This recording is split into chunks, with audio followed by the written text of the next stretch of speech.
ফিলিস্তিনের গাজা উপত্যকায় দীর্ঘ ৯ মাস ধরে অভিযান চালানোর মাশুল গুনতে শুরু করেছে অভিশপ্ত দেশ ইসরায়েল। নিরীহ ফিলিস্তিন নারী শিশুসহ হাজার হাজার মানুষ হত্যার ফল হাতে নাতে পেতে শুরু করেছে মধ্যপ্রাচ্যের কসাই নেতানিয়াহুর দেশটি। জায়নবাদী সেনারা যুদ্ধ করার ক্ষমতা হারিয়ে ফেলছে। ইসরায়েলের যুদ্ধ বিষয়ক মন্ত্রণালয়ের পুনর্বাসন বিভাগের এক প্রতিবেদন সূত্রে বুধবার ইরানের সংবাদ মাধ্যম প্রেস টিভি জানিয়েছে, অবরুদ্ধ গাজায় গণহত্যা ও আগ্রাসন চালাতে গিয়ে ইসরায়েলি বাহিনীর ৭০,০০০-এর বেশি সেনা নানা কারণে যুদ্ধের জন্য অক্ষম হয়ে পড়েছে। গাজা যুদ্ধে এ পর্যন্ত ৮,০০০-এর বেশি গুরুতর আহত এবং হাজারের বেশি দখলদার সেনা নিহত হয়েছে। প্রতিবেদনে বলা হয়েছে, গাজায় গণহত্যা শুরুর পর থেকে আহত হওয়া সেনাদের শতকরা ৩৫% মারাত্মক মানসিক সমস্যায় ভুগছে। শতকরা ২১% মনস্তাত্ত্বিকভাবে আহত হয়েছে।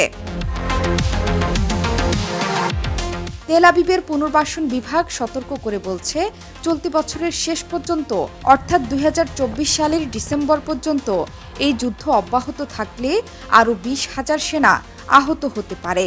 দীর্ঘমেয়াদী মানসিক রোগীর সংখ্যা রেকর্ড ছাড়াতে পারে, আর নিহতের সংখ্যা ধারণার চেয়ে বেশি হতে পারে।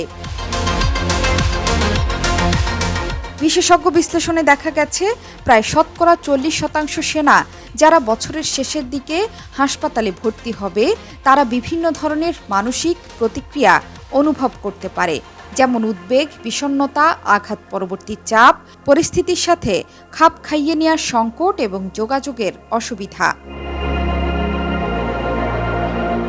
ইসরায়েলের মেডিকেল অ্যাসোসিয়েশন জানিয়েছে, প্রতি মাসে নতুন করে ১,০০০-এর বেশি পুরুষ ও নারী সেনা চিকিৎসা নিচ্ছে এবং তাদের মধ্যে প্রায় ২০% মানসিক প্রতিক্রিয়া এবং প্রবল ধরনের মানসিক রোগ পোস্ট ট্রমাটিক স্ট্রেস ডিসঅর্ডার বা PTSD-তে ভুগছে।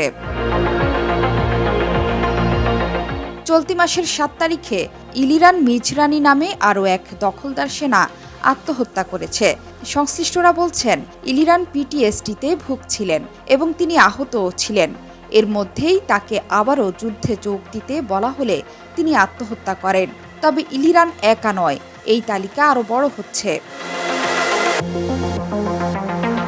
আশঙ্কা করা হচ্ছে, আরও সেনা সদস্য একই পথ বেছে নিতে পারে। মার্চ মাসে গবেষকদের একটি দল এক সমীক্ষার বরাতে জানায়, গাজা গণহত্যার পরে ৫০ লাখের বেশি ইসরায়েলি PTSD-র ঝুঁকিতে রয়েছে। আরেকটি সমীক্ষা বলছে, ইসরায়েলে প্রতি ৩ জনে ১ জনের PTSD উপসর্গ রয়েছে।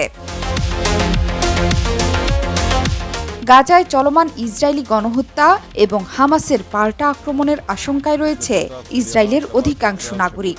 ভবিষ্যতে কি হবে এ নিয়ে তাদের দুশ্চিন্তার শেষ নেই। এটি ইসরায়েলের জন্য অভাবনীয় এক পরিস্থিতি। বিশ্লেষকরা বলছেন, বনের বাঘ নয়, মনের বাঘই খাবে ইসরায়েলকে। জোহরা চৌধুরী, সেতু, ৭১।